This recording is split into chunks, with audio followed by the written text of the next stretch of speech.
Let me ask you a question. Let's say there is this very popular, successful song that is trending, and you want to make your own cover of it. You want to have your own version of that song.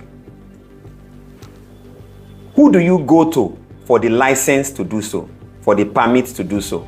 Is it the singer who has their face on that album and made it so popular, or the composer, the writer of that song? Who do you pay a license fee to be able to record a cover or your own version of that song? Before I answer that question,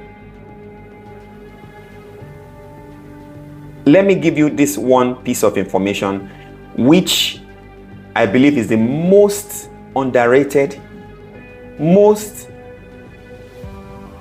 undiscovered, most important piece of information in the music business. And that is, for every song in the world that you listen to, it has two copyrights. There are two rights, two copyrights that every song must have. I've heard a lot of singers, songwriters say, I have copyright for my song. And everybody's talking about one copyright. But in reality, every song must have two copyrights. And under music business law globally, these two rights are known as the composition rights or songwriting rights and sound recording rights, or what you want to call the master's right. Record labels usually call it the master's right. What is the difference between composition right and sound recording right? As a songwriter, when you sit down and write a song, without going to the studio, you already have a product. So what makes a song? The lyrics, the melodies, the basic chord progression. You already have a song. You don't have to go to the studio and record before you have a song. So at that point, when you already have the lyrics, the tune to the words, and there's a basic chord progression to follow them, you have a song. You can go ahead and protect it as it is. Whether you're the one singing that song, whether you're the one performing it, doesn't matter. At that level, without it being recorded yet, what you have is what we call a composition. And it can be protected the way it is. You can use your voice notes, sing it on a voice note, and accompany it by a paper, write out the lyrics, record that voice note on a CD, and register it, file it for registration. You have a copyright protecting your composition that is known as a composition right. So for every copyright registration in the world, you see two columns. You have to tick. Is this a sound recording? Is this a composition? At that level where all that you have is a composition, you tick just composition, so you have the copyright. Tomorrow, if you decide to say, I want to sing this song myself and record it, and you go to the studio and you record it, what you come out from the studio with is what is called the sound recording. And it's a different product from the composition. A different product. And you would understand later why it's a different product.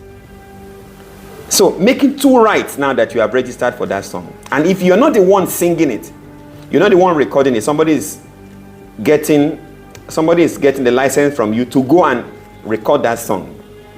What that person would tick when they are done recording will be sound recording only.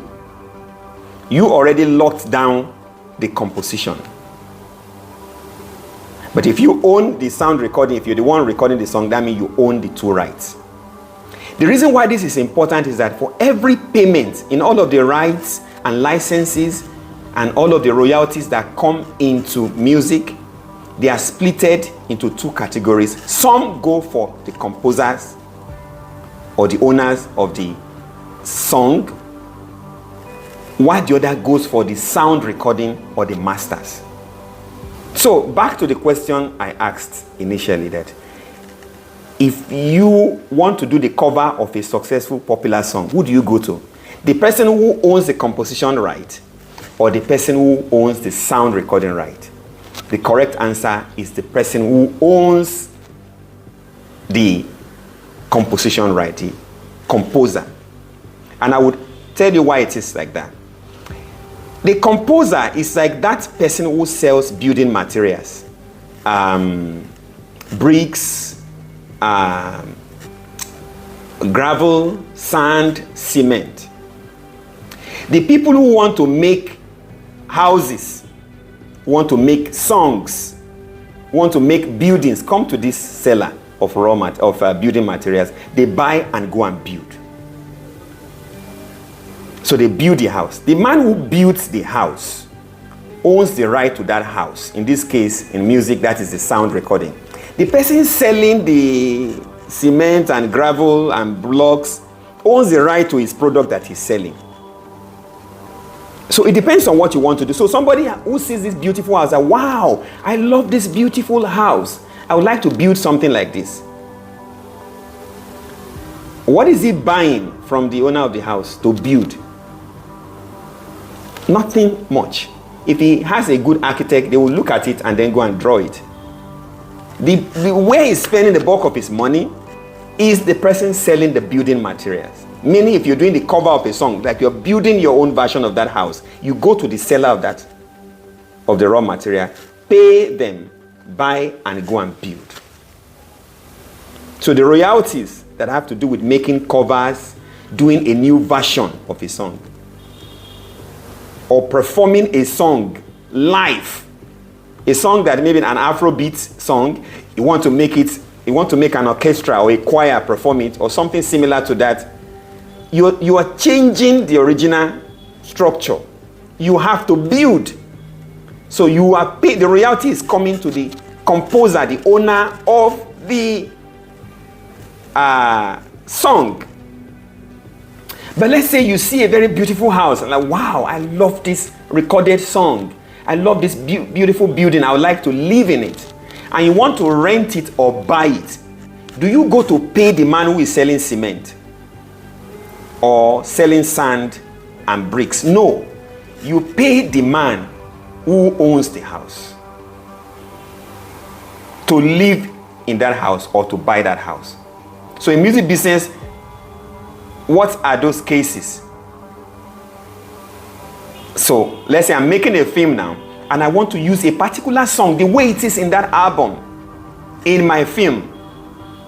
The primary person that I would have to contact is the owner of that sound recording, either the independent artist or the artist's record label if they are signed to a label. I must get the license to use that song in my film. I must pay a licensing fee to do so.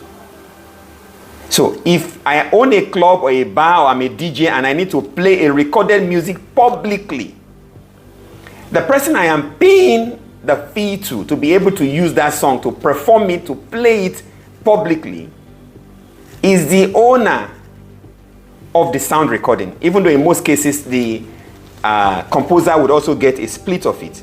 But because I am using the recorded music, the number one person that the performance rights organizations will collect the fee for will be the artist who sang that recorded music, because I'm exploiting the finished house. I'm trying to rent the finished house. I'm trying to live in the finished house. But if I am doing anything that has to do with changing, modifying, remaking the original composition or the recorded song, then I have to be contacting the songwriter or the composer and their publisher for a license to do so. And this is the reason, this is the reason why every song must be protected at these two levels. The composition rights must be protected, the sound recording rights must be protected. And even if you are one single artist who owns both, you must ensure that when you are doing the copyright for this, you tick the two boxes that these two rights belong to you. So during the splitting of royalties from different sources across the world, across different platforms, all the funds come to you as a rightful owner. I hope you've learned something new today. Do share with your friends. Thank you.